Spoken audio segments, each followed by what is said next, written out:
안녕하세요. 세상을 부르는 천안통의 한현수입니다. 지난 시간에는 인경스님 모시고 소통을 잘할 수 있는 비법에 대해서 말씀을 들어봤습니다.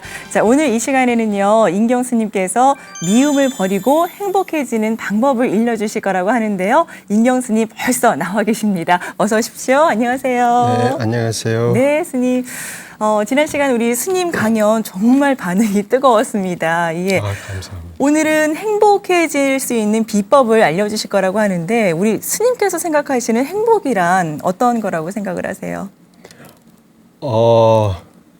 행복이란 이미 행복한 거 아닌가요? 그 행복이란 편안하고 안전하며 내 안에 이미 행복하다는 걸 느끼는 게 행복이 아닌가 합니다. 네, 예. 정말 그 파랑새를 저희가 바깥에서만 이렇게 찾는 것처럼 행복도 역시 밖에서만 이렇게 구하지 않았나 이런 생각을 스님 말씀 들으면서 이제 들었는데요. 자, 오늘 우리 스님 강연 잘 들으시고 더욱더 행복해지셨으면 좋겠습니다. 큰 박수와 함께 우리 스님의 강연 청해 들어보도록 하죠. 잘 부탁드립니다.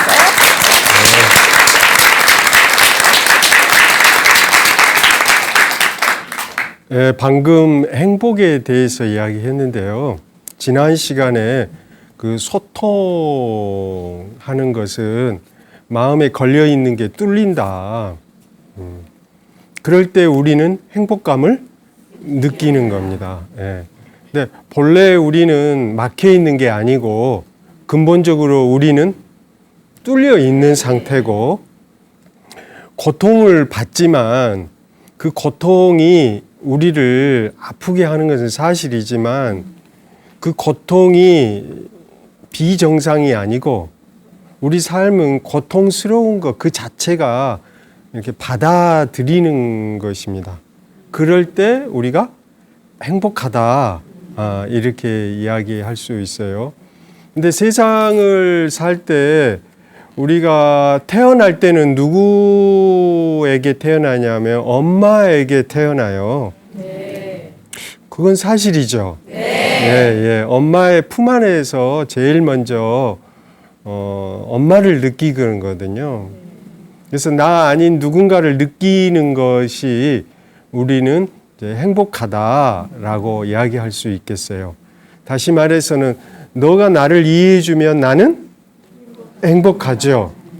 그런데 너가 나를 이해하지 못해준다면 나는 행복하지 않죠. 예. 우리가 가족과 함께 지내는 것은 행복하죠. 네. 연말 때도 함께 지내고 싶은 이유가 행복감을 느껴보고 싶기 때문이고 구정 때도 우리가 가족이 만나는 이유는요. 행복감을 느끼고 싶은 겁니다. 그래서 서로 이렇게 교감하고 교류할 때 우리는 그 행복감을 느낀다고 해요. 그런데 방금 전에 제가 행복감이나 안녕감은 외부에서 주어지는 게 아니고 내 안에 이미 들어와 있다. 우리는 이미 불성을 가지고 있다. 불성이라는 게 뭐냐 하면 행복감이거든요. 기쁨과 행복감을 느끼는 게 뭐예요? 불성이에요. 행복하세요? 네. 안녕하세요? 네. 오케이, 그래요. 우리는 태어나기 전에도 안녕했고 이후에도 우리는 항상 안녕합니다. 네. 그런데 뭔가가 막히면 그때 이제 짜증도 나고 행복하지 못하고 그런 순간이 있어요. 근데 생리학자들은 우리 뇌에 거울 뇌세포가 있대요. 이 거울 뇌세포라고 하는 것은 이렇게 상대방을 혹은 타인을 이렇게 따라하고 공감하는 능력인 거예요. 그리고 타인을 따라하고 공감하는 능력이 행복감의 척도가 된다는 거예요. 그러니까 우리는 불성이라고 이야기했지만 사실은 뇌세포에 그렇게 행복감을 느끼는 세포, 공감하는 능력이 이미 우리 안에 있다는 거예요. 만약에 이게 없으면 어린아이가 엄마하고 교감을 못하면 행복해질 수가 없어요. 그래서 분열증 환자들은 이상한 생각을 해요. 내가 피해받았다. 누군가가 나를 죽일 것 같다. 또 누군가하고 나하고는 특별한 관계에 있다. 이렇게 망상을 하게 되는데, 근데 그게 주로 엄마하고 관계에서 소통이 어린 시절에 잘 안 됐을 경우에 이런 현상이 일어난다고 심리학자들은 말해요. 그러니까 소통하는 게 굉장히 인간의 행복에 있어서 굉장히 중요해요. 사회적 동물이라고 하는 것도 그런 소통의 결과인 거죠. 근데 이 뇌세포에 그런 거울 뉴런이라고 하는 그런 뇌세포가 있다는 거예요. 거울이라고 하는 것은 내 모습을 비춰보는 거잖아요. 네. 그렇지, 내가 행동을 하면 여러분들은 따라서 하면 그걸 거울이라고 그래요. 그래서 이렇게 따라하는 이런 능력이 우리 뇌세포에 있고, 그래서 서로 이렇게 교감하고 정서적 공감을 이루는 건데, 이런 능력을 우리는 거울 뇌세포라고 이렇게 이야기를 해요. 그래서 다른 사람한테 이렇게 초점이 항상 맞춰져 있죠. 네. 그리고 함께 함으로 인해서 내가 성장하고 성숙해 가는 거예요. 이렇게 소통을 하면서. 그러다 보니까 현대 사회는 너무 많은 이런 부분들이 강조가 돼요. 그러다 보니까 종종 이 역기능도 있어요. 너무 나 주체는 없고 누구만 따라가는 거예요. 다른 사람을 따라가요. 그래서 지난 시간에도 자기가 뭘 원하는지도 모르는 채 다른 사람들을 이렇게 따라서 대학도 가고, 다른 사람 따라서 어디도 가요? 강남도 가고. 그러다 보면 어느 순간에 남 따라해요. 그래서 그런 말이 있어요. 중간치만 되라. 너무 잘해도 안 되고 너무 못해도 안 되고, 이런 말이 있는데, 남 따라가면 이제 안전하다는 거예요. 그런데 우리 삶은 항상 그런 게 아니에요. 아프면 어때요? 예, 모든 게 격리돼서 홀로 있어야 돼요. 그리고 실직을 하면 어때요? 힘들죠. 예? 그리고 혼자 있게 되면 친구가 아무도 없어. 외로워요. 이런 것은 그동안 다른 사람하고 끝없이 소통하고 교감해 왔다가 이게 단절이 되면서 오는데, 그런데 우리 그때가 굉장히 귀중한 시간이라는 거예요. 왜 그러냐? 그때 우리들은 다음과 같은 질문을 할 수 있어요. 도대체 나는 뭐지?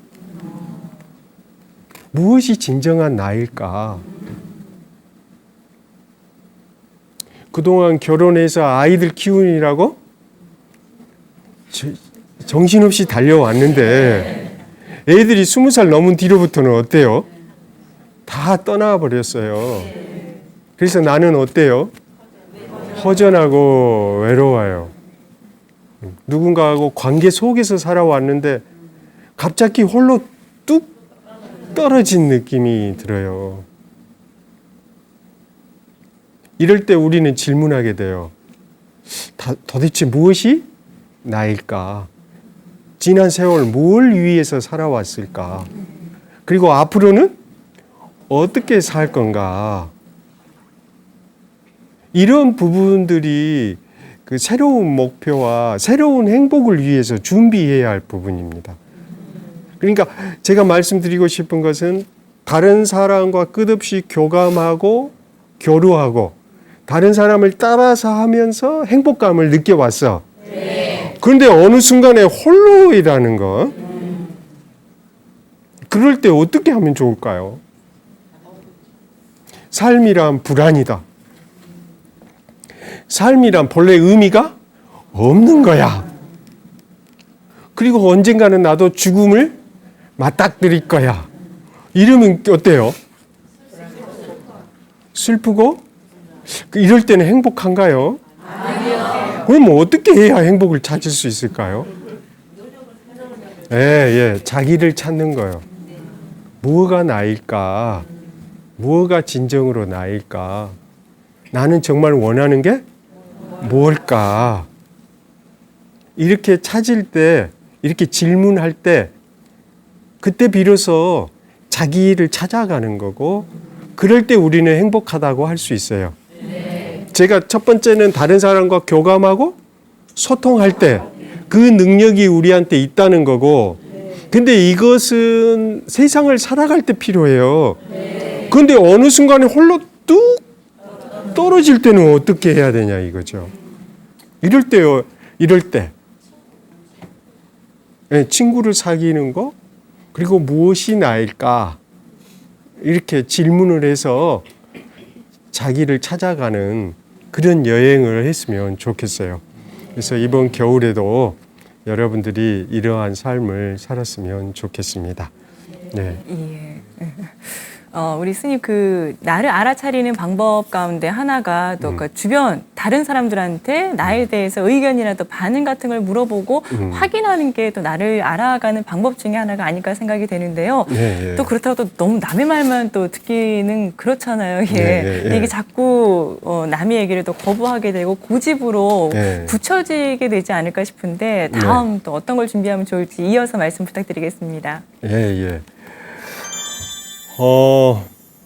자기를 아는 방법은 방금처럼 무엇이 나일까? 무엇이 내 마음이냐? 이렇게 질문을 던지는 거예요. 다른 사람하고 소통하기 전에 먼저 나 자신이 정리가 돼야 되니까요. 그러면 마음이라고 하는 게 뭘까? 이런 생각을 해요. 마음이라고 하는 게 뭘까요? 불교에서는 마음을 여러 가지로 이야기하는데 달마 스님 같은 경우는 마음이여 너 참 알기 어렵다. 정말로 신기하고 신기하다. 그 마음 옹졸이 먹으면 바늘 끝도 못 들어간다. 넓게 먹으면 뭐든지 다 수용할 수 있다. 그런데 이렇게 마음이 묘하단 말이에요.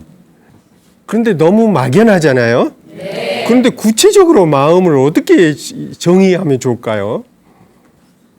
불교에서는 어떻게 이야기하냐면은 세 가지로 정의해요. 첫째, 마음이란 느낌이고 감정이다.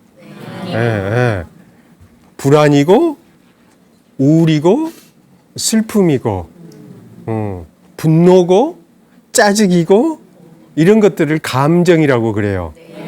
그 다음에 행복감, 즐거움, 환희 이런 것도 감정이에요. 그러니까 이것도 마음이죠. 그 다음에 두 번째가 생각이에요. 두 번째가 생각인데 슬플 때 어떤 생각을 하세요? 난 혼자야. 저 사람이 날 무시해. 왜 저는 나를 인정하지 않지? 이러면 화도 나고 슬퍼지죠. 그러니까 이 슬픔은 어디서 오냐면 생각에서 와. 대부분 사람들은 그가 나를 슬프게 한다고 그러죠. 그런데 그게 아니고 내 생각이 나를 슬프게 한다. 그러면 내 생각은 어떤 생각인가? 이 생각을 대부분 사람들은 알아차리지를 못하는데 이 슬픔은 어디서 오지? 이 슬픔은 어떤 생각에서 오지? 이렇게 질문을 해서 그 생각을 찾아내는 거예요.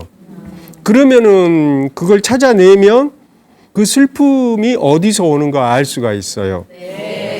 어떤 생각하면 슬퍼요? 나 혼자구나.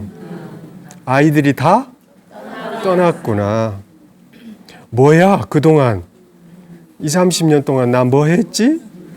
그러면서 허망해지면서 슬퍼요. 도대체 내 삶이란 뭐였던가? 그러면서 마음이 이렇게 슬퍼져요. 그럴 때 어떻게 하냐면, 아, 내가 혼자구나. 내 삶이 의미가 없구나. 라고 내가 생각을 하고 있구나. 이렇게 알아차리는 거예요. 그러면 생각에서 벗어날 수가 있어요. 그러니까 생각에 이렇게 갇혀 있다가, 아, 나는 혼자구나. 나는 삶의 의미가 없다고 생각하구나. 라고 알아차리면 어떻게 되는 거예요? 한 걸음 뒤로 물러나게 되는 거예요. 그러면서 그 생각하고 나를 어떻게 되는 거예요? 이렇게 격리를 시키는 거예요. 내가 생각 속에 빠져 있다가, 아, 내가 이런 생각을 하고 있구나. 알아차리면 어떻게 돼요? 내가 한 걸음 뒤로 이렇게 물러나게 된다. 이 말이에요. 이게 첫 번째는 감정, 두 번째는 생각, 세 번째가 뭘까요? 내가 왜 이 생각을 하지? 이렇게 질문하는 거예요. 세 번째는 내가 왜 이 생각을 하지? 난 참 아이들도 다 떠나갔어. 참 내 삶에 의미가 없어. 난 혼자야. 나는 뭘 원하고 있죠? 이런 생각은? 나는 어떤 걸 원하고 있어요? 아, 나 새로운 걸 원하는구나.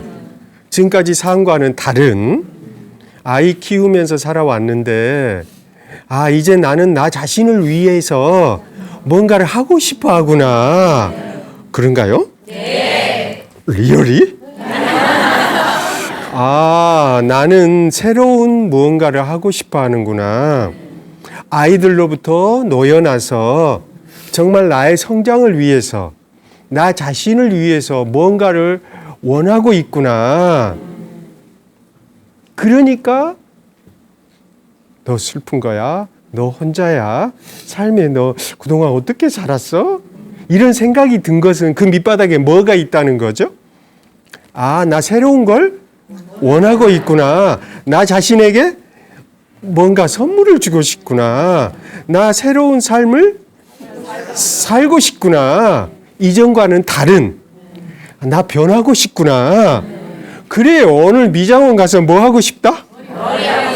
머리를 한번 스타일을 바꿔보고 싶고, 우리 학생들은 내 방을 어떻게?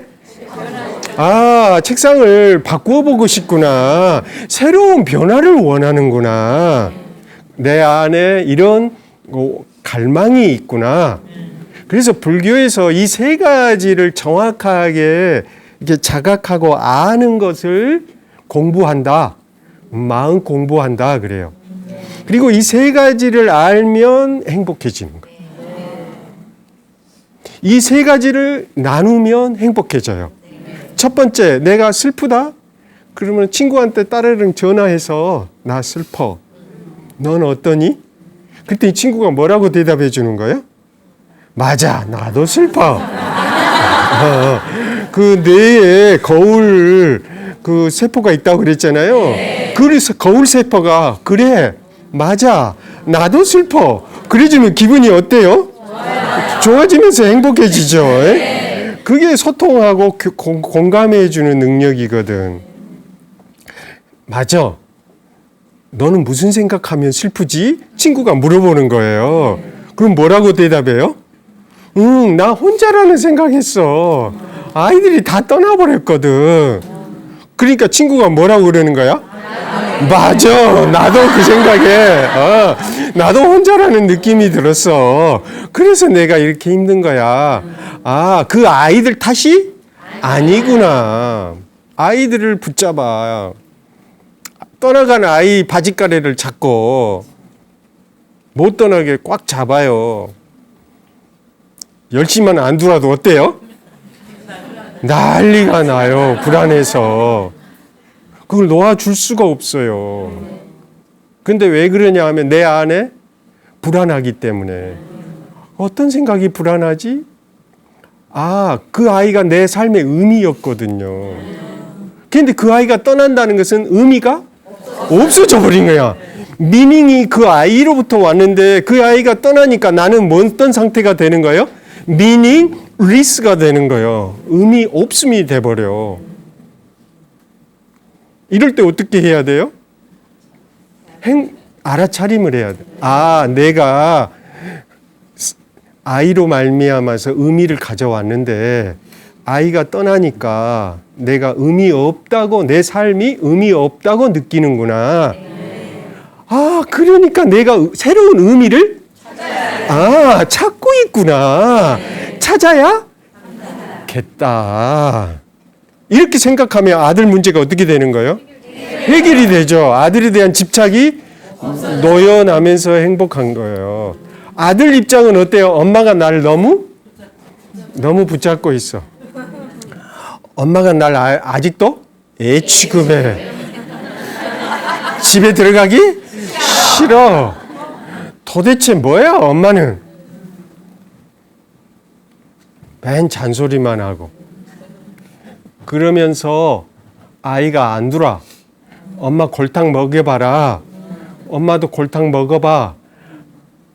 12시 넘어서 1시 넘어서 들어온단 말이야. 누구한테? 엄마를 골탕 먹이기 위해서. 근데 처음에는 그렇게 시작했는데 나중에는 그게 버릇이 돼가지고 방황을 하다가 친구들을 만나갖고 이제 점점 멀어져 버리는 거예요.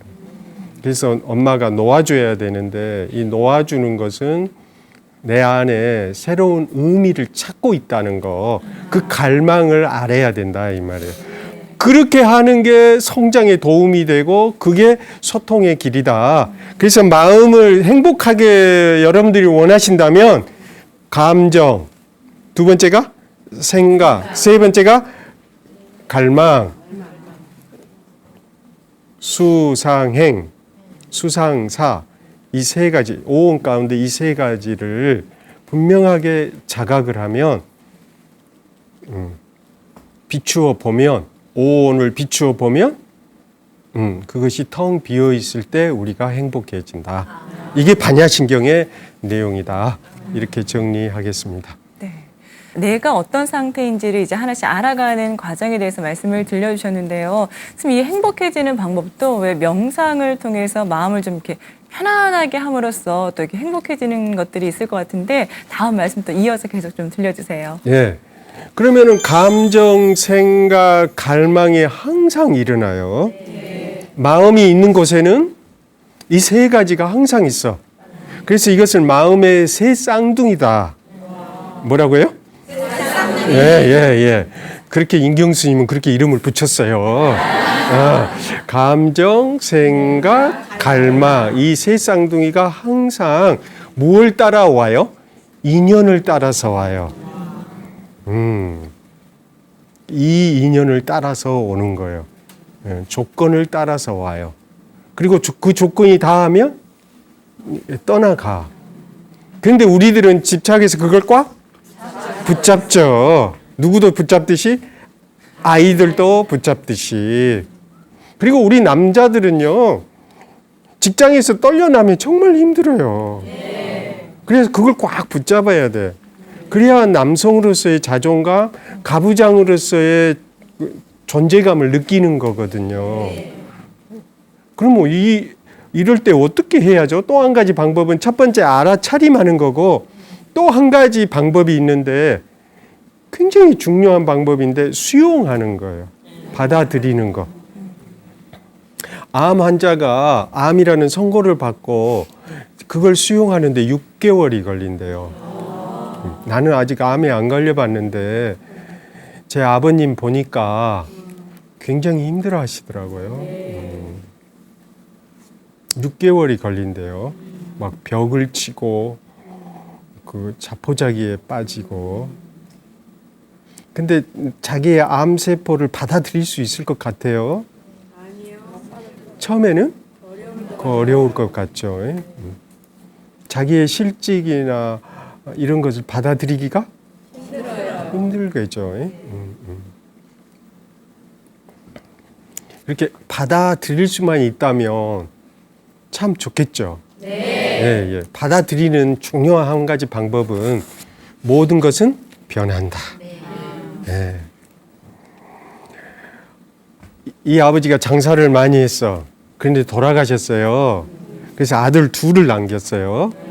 그래서 그 아들 둘이가 합의해서 아버지 재산을 공평하게 50대 50으로 나누어 갖자. 그래서 재산 싸움이 없어요. 그런데 떠나기 직전에 장롱을 살펴보니까 장롱 속에서 다이아몬드, 엄청 큰 휘황찬란한 다이아몬드가 발견됐어요. 그 다이아몬드 반지가. 욕심이 나세요? 네. 당연하시죠. 그걸 갈망이라고 그래요. 이것 다이아몬드다. 이것은 생각이에요. 나 다이아몬드 갖고 싶다. 갈망이죠. 갖고 싶다니까. 그런데 동생이 있어요. 그러니까 눈치가 보이니까 불안해져. 불안은 감정이고 나는 이거 갖고 싶다는 갈망이고 이거 다이아몬드네? 아주 가치 있어. 이것은 뭐죠? 판단, 생각. 그래서 동생한테 뭐라고 이야기했을까요? 동생아, 내가 장남이잖아. 아버지가 매우 귀중한 걸 해놨을 거야. 근데 그러니까 다이아몬드는 누구 거야? 내 거야. 그리고 가만히 보니까 그 옆에 은반지도 또 하나 있어요. 다이아몬드를 차지하려고 보니까 옆에 은반지가 있는 거예요. 동생이요. 난 형이야. 넌 은반지를 가지렴. 다이아몬드는 아버지가 중시하는 거니까 이건 집안의 갑오야. 갑오는 누가 가져야 된다? 장남이 가져야 된다. 그래가지고 마음 착한 동생은 형님 그러시죠. 당연히 갑오는 형님이 가지셔야죠. 그래서 형님은 다이아몬드 반지를 끼고 길을 떠났어요. 이제 자기 길을 갔겠죠. 동생은 은반지를 끼고 갔어요. 근데 이제 문제는 동생인데 동생이 길을 가다가 어떤 생각을 했을까요? 참 이상하다. 다이아몬드 반지가 귀중한 것은 분명한데 왜 하필 은반지랑 함께 있을까? 그래서 은반지 그 꾸러미를 다시 꺼냈어요. 그래서 길을 가다가 멈추어가지고 그걸 자세히 반지를 살펴봤죠. 그랬더니 은반지가 그 링 그 안쪽으로 깨알 같은 글씨가 있는 거예요. 이 글씨가 무슨 글씨일까요? 아까 전에 한번 이야기한 적이 있는데 모든 것은 변한다. 그 안에 써져 있어요. 따라서 해봐요. 모든 것은 변한다. 감정도? 변한다. 지금은 슬프지만 문 밖에 나가면 바뀌죠? 네. 생각도 어때요? 바뀌어요. 이 생각은 수십 대때로 바뀌어. 그리고 갈망도 어때요? 그동안 엄청 많이 이렇게 살아와서 이것이 중요하다고 생각해 왔는데 어느 순간에 중요도가 바뀌어서 내가 원하는 게 바뀔 수도 있어요. 네. 그래서 모든 것은 바뀐다, 변한다. 그렇구나. 이건 아버지의 명상법이구나. 아버지가 힘들 때마다 이 반지를 만지면서 뭐라고 했다? 모든 것은 변한다. 사업이 잘 될 때도 곧 바뀔 거야. 이 경기가 바뀔 거야. 그러면서 저축을 했겠죠. 그러면서 미래를 준비를 했겠죠. 그렇구나. 모든 것은 변한다. 이건 아버지의 인생을 살아가는 하나의 지혜구나. 그래. 그러면 이 반지는 누구 거야? 이제는부터는 내 거야. 이 반지와 함께 모든 것은 변한다. 그러면 어때요? 내 죽음도? 내 이 삶도? 죽는 게 당연하다. 내가 지금 암에 걸렸어도 곧 바뀔 거야. 그리고 내가 태어났으면 죽는 건 당연할 거야. 조금 빨리 죽는 게 아쉽지만, 그렇지만 앞으로 남는 삶을 효과적이고 의미 있게 살면 되지 않냐. 이렇게 생각을 바뀔 수가 있잖아요. 그런데 나는 왜 하필 내가 암에 걸려서 한탄하면서 남는 삶을 고통 속에 살아가는 것보다 남는 삶을 행복하게 사는 게 훨씬 지혜롭단 말이에요. 그래서 이렇게 지혜롭게 사는 것을 도와주는 게 바로 모든 것은 변한다. 두 가지. 하나는 내 감정, 생각, 갈망을 알아차림하는 거고, 또 한 가지는 모든 것은 변한다. 그래서 그걸 받아들이는 거예요.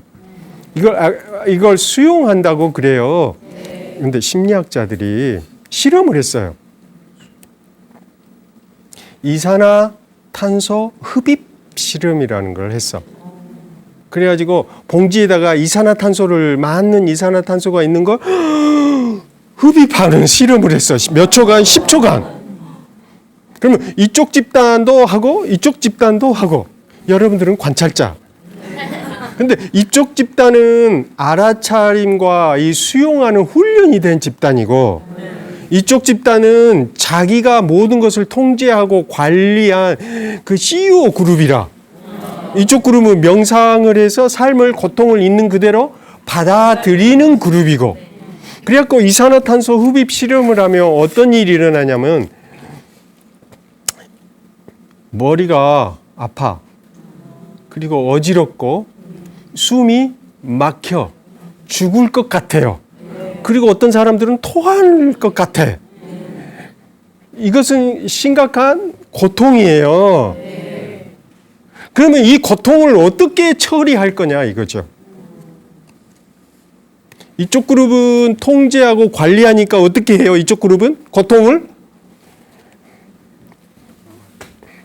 쥐어버리고 잘라버리고 째서 수술하는 그룹이죠.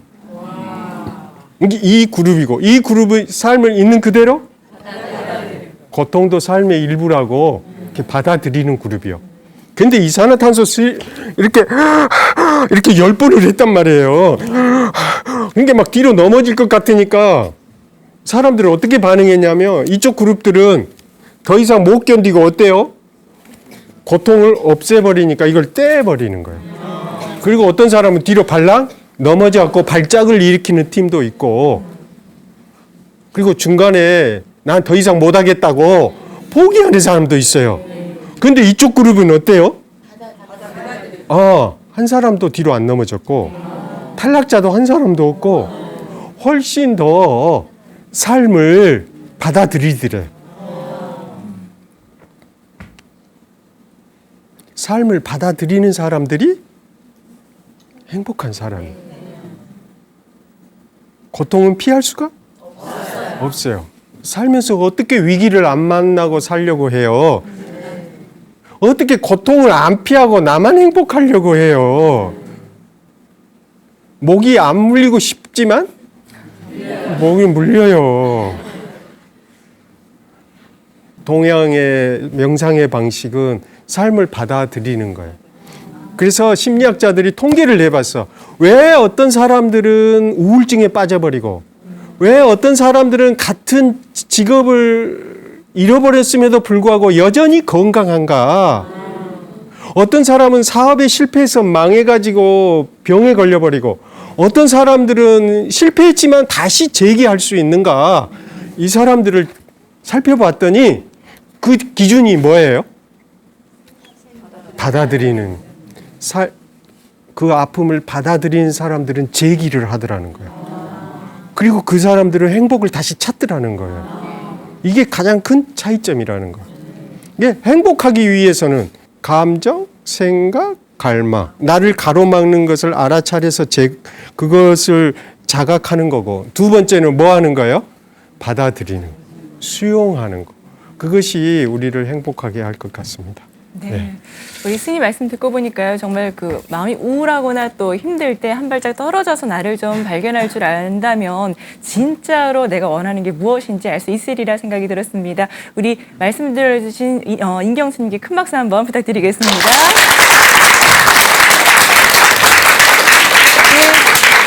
네, 말씀 잘 들었습니다. 예. 네. 오늘 이렇게 행복해질 수 있는 방법에 대해서 말씀을 들어봤고요. 우리 방청객분들 가운데서 또 스님께 질문하실 수 있는 시간 드리겠습니다. 손 좀 높이 들어주시겠습니까? 예, 이쪽 여자분 마이크 들어주세요. 예. 스님 말씀 잘 들었는데요. 제가 귀가 좀 얇은데요. 이제 주변 사람들의 말에 갈팡질팡 하는 경우가 많은데 주변 사람들 말에 휘둘리지 않으려면 어떻게 해야 할까요? 네. 예. 예. 이런 경우는 타인 초점이라고 그래요. 다른 사람에다 초점을 맞추는 건데 이 사람들한테는 자기 초점, 자기한테 초점을 맞춰요. 그럼 내가 뭘 원하지? 내가 필요한 건 뭐지? 이럴 때 나 어떻게 해야지? 이렇게 해서 자기 생각이나 의견을 이렇게 분명하게 자각하고 그걸 분명하게 확고하게 하시면 되겠어요. 네. 무슨 말인지 아셨죠? 네. 그러면서 상대방한테 나는 이렇게 생각한디 너 어떻게 생각하니? 이렇게 질문하시면 되겠습니다. 알겠습니다. 예, 질문 감사하고요. 한 분만 더 질문 받아볼게요. 저쪽이 남자분, 예, 말씀해 주세요. 네. 예, 저는 길을 가거나 이제 산책을 할 때 네. 그 제가 가진 그 고민이나 문제들이 어떤 해결 방안들을 이렇게 갑자기 떠오를 때가 있거든요. 네. 이것도 스님께서 말씀하신 명상법이라고 할 수 있는 건가요? 예, 어떤 거요, 스님? 예, 그 좋은 건데요. 굉장히 좋은 거예요. 네. 여러분들이 혼란되어 있잖아요. 네. 그러면 그 장소에서 약간 벗어나는 게 좋아요. 새로운 시각을 얻기 위해서 산길을 걷는다든가 친구를 만나서 내 이야기를 한다든가 그 상황에서 약간 이렇게 빠져나오는 거예요. 이걸 타임 아웃이라고 그래요.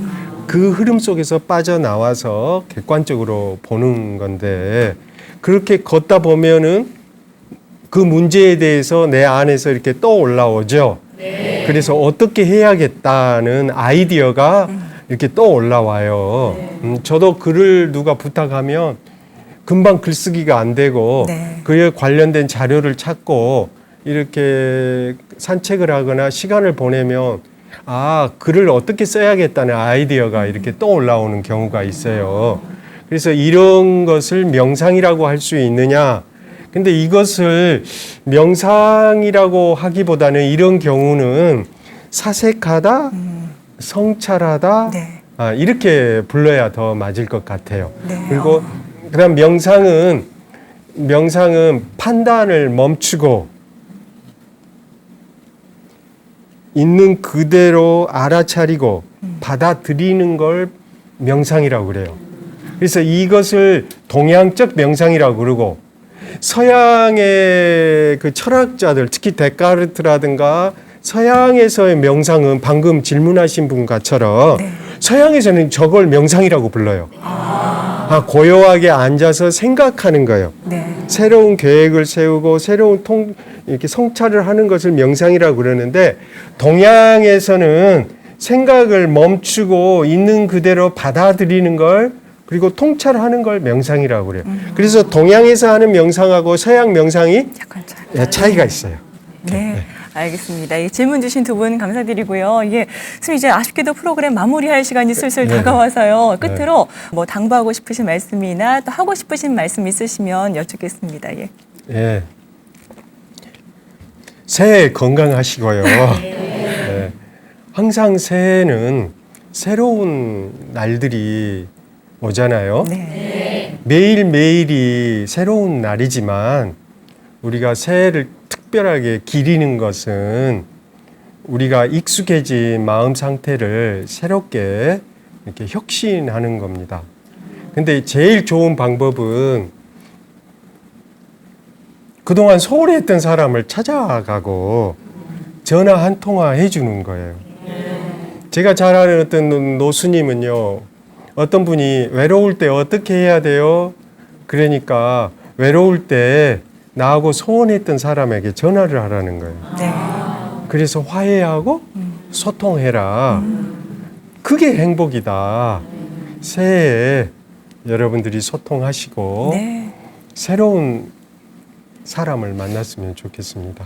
네. 네, 감사합니다. 네, 그동안 연락 좀 안 하셨던 분들 계시면 전화라도 한번 꼭 한번 전화해 보시기 바라겠습니다. 우리 귀한 말씀 들려주신 인경스님께 여러분 큰 박수 다시 한번 부탁드리겠습니다. 잘 들었습니다.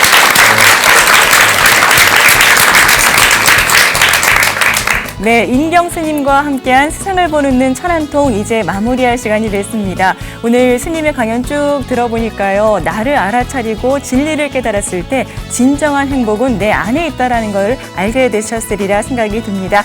자, 천안통 다음 시간에 또다시 인사드리겠습니다. 여러분 선물하십시오. 고맙습니다. 고맙습니다.